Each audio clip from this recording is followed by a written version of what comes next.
আসসালামু আলাইকুম, কেমন আছেন সবাই? Welcome to back my channel. আজকে আমি বিকালের নাস্তা হিসেবে খুবই সুন্দর একটা রেসিপি করে দেখাবো। এখানে আমি মুড়ি দিয়ে এবং বেসন দিয়ে একটা সন্দেশ তৈরি করে দেখাবো। কথা না বাড়িয়ে চলুন আমরা ভিডিওতে চলে যাই। এখানে আমি ফ্রাই প্যান দিয়েছি এবং 2 টেবিল চামচ ঘি নিয়েছি।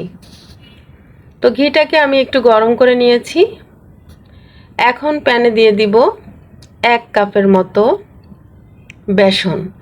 বেসনটা এবং ঘি আমি একসঙ্গে সুন্দর করে ভেজে নিব। ঘিটা দিলে এখানে ফ্লেভারটা ভালো আসবে। তো ঘিটা এবং বেসনটা একটু সময় নিয়ে আমি ভেজে নেব। বেসনটার ফিনিশিংটা ভালো, যার কারণে খুব একটা সময় লাগবে না ভাজতে।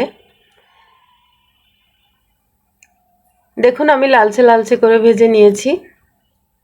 এখন আমি এখানে দিয়ে দিচ্ছি 1/3 কাপ চিনি।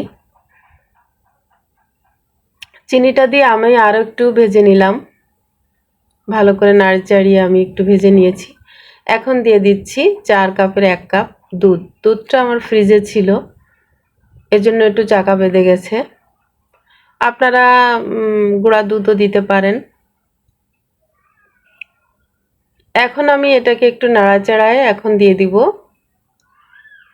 1/2 কাপের মতো মুড়ি। মুড়িটা আপনারা আরও একটু বেশি দিতে পারেন, আমি এখানে অল্প করে দিয়েছি। মুড়িটা আপনার গলে যাবে, বেশ একটু পানি লাগলেই গলে যাবে এটা। তো এখানে আপনারা গুঁড়ো দুধ ব্যবহার করলে পানি দিতে হবে সঙ্গে, কিন্তু আমি এখানে লিকুইড দুধ দিয়েছি, যার কারণে আমাকে পানি ব্যবহার করতে হয়নি। এখন আমি একটা ডো তৈরি করে নিয়েছি। আমার কিন্তু সন্দেশের যে উপকরণগুলো লাগবে সব কিছুই আমি রেডি করে নিয়েছি। তো আমি এটাকে এখন চ্যাপটা করে নিব সুন্দর হাত ছোঁয়া দিয়ে। হাতের সাহায্যে এটাকে আমি চ্যাপটা করে নিব।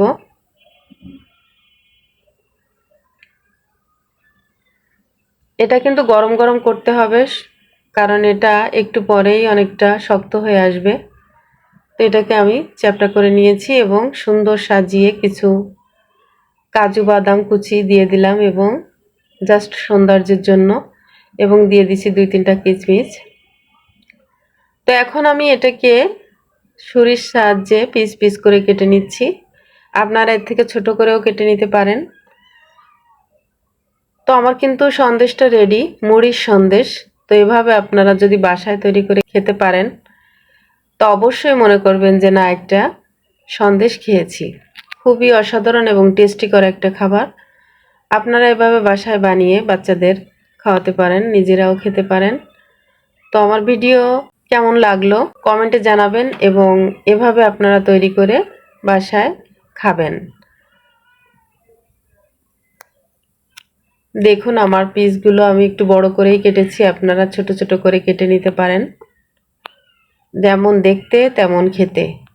আমি কথা দিচ্ছি অবশ্যই সুন্দর লাগবে, একবার ট্রাই করবেন প্লিজ। তো সবাই ভালো থাকবেন। আল্লাহ হাফেজ।